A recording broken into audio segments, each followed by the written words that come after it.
মাংসের এই ঝাল ভুনাটা এতটাই মজা যে আমার হাতে যতবার এটা সবাই খেয়েছে সবাই অনেক ভালো ভালো কমপ্লিমেন্ট দিয়েছে। মানে যতবার আমি রান্না করি না কেন, যত কেজি আমি রান্না করি না কেন, সেটা পুরাটাই আমার এক বসাতেই শেষ হয়ে যায়। তো আপনারাও বাসায় একবার ট্রাই করবেন এবং কমেন্ট করে অবশ্যই জানাবেন যে আসলেই কি এটা মজা নাকি আমি বানিয়ে বলছি, আপনারাই বুঝতে পারবেন। এটা ভাত দিয়ে কিংবা পরোটা দিয়ে কিংবা নান দিয়ে লুচি দিয়ে যে কোনো কিছু দিয়ে আপনারা সার্ভ করতে পারেন। আমি চ্যালেঞ্জ দিয়ে বলছি যে আপনার পাতিলে এক ফোঁটাও মাংস বাঁচবে না, পুরাটাই শেষ হয়ে যাবে। তো চলেন রান্নায় চলে যাই।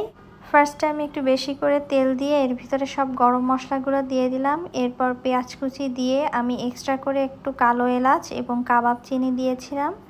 এখন আমি সব গুঁড়া মশলাগুলো দিয়ে নিচ্ছি। আপনারা কত কেজি রান্না করবেন তার উপরে আসলে গুঁড়া মশলাটা আন্দাজ মতো দিয়ে দিবেন। আমি এখানে 1 চা চামচ মতো সব কিছু দিয়ে নিয়েছি। তা আমি 1.5 কেজির মতো এখানে রান্না করেছিলাম। এরপর সামান্য গরম মশলা দিয়ে দিলাম। এরপর বাটা মশলা দিয়ে নিচ্ছি আমি 1 টেবিল চামচ করে আদা বাটা, 1 টেবিল চামচ রসুন বাটা দিয়ে নিয়েছি। এরপর আমি পেঁয়াজ বাটা দিয়ে দিচ্ছি 1 টেবিল চামচের মতো। সব কিছু ভালোভাবে কষিয়ে এখন আমি মাংসটা দিয়ে দিচ্ছি। এই রান্না কিন্তু একদমই ইজি রান্নাটা, কারণ যে খুবই বেসিক মশলা দিয়ে এটা রান্না করা হয়। তো এখন আমি লবণ দিয়ে দিলাম স্বাদ মতো।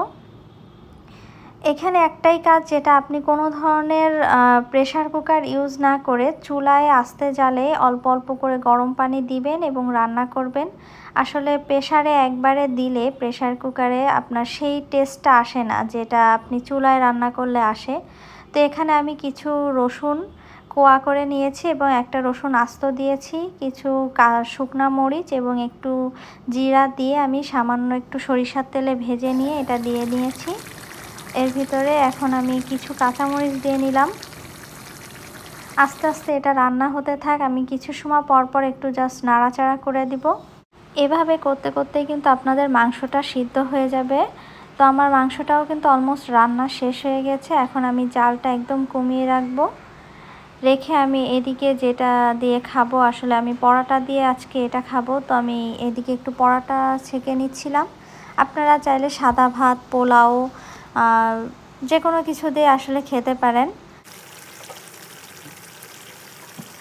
তো এখান থেকে এখন আমি একটু মাংস উঠিয়ে নিব আমার পরোটাটা দিয়ে খাওয়ার জন্য। দেখেই আসলে অনেক লোভনীয় মনে হচ্ছে, তাই না?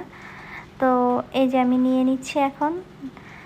তো আপনারাও বাসায় অবশ্যই ট্রাই করবেন এবং জানাবেন এটা আসলে কেমন হয়েছে।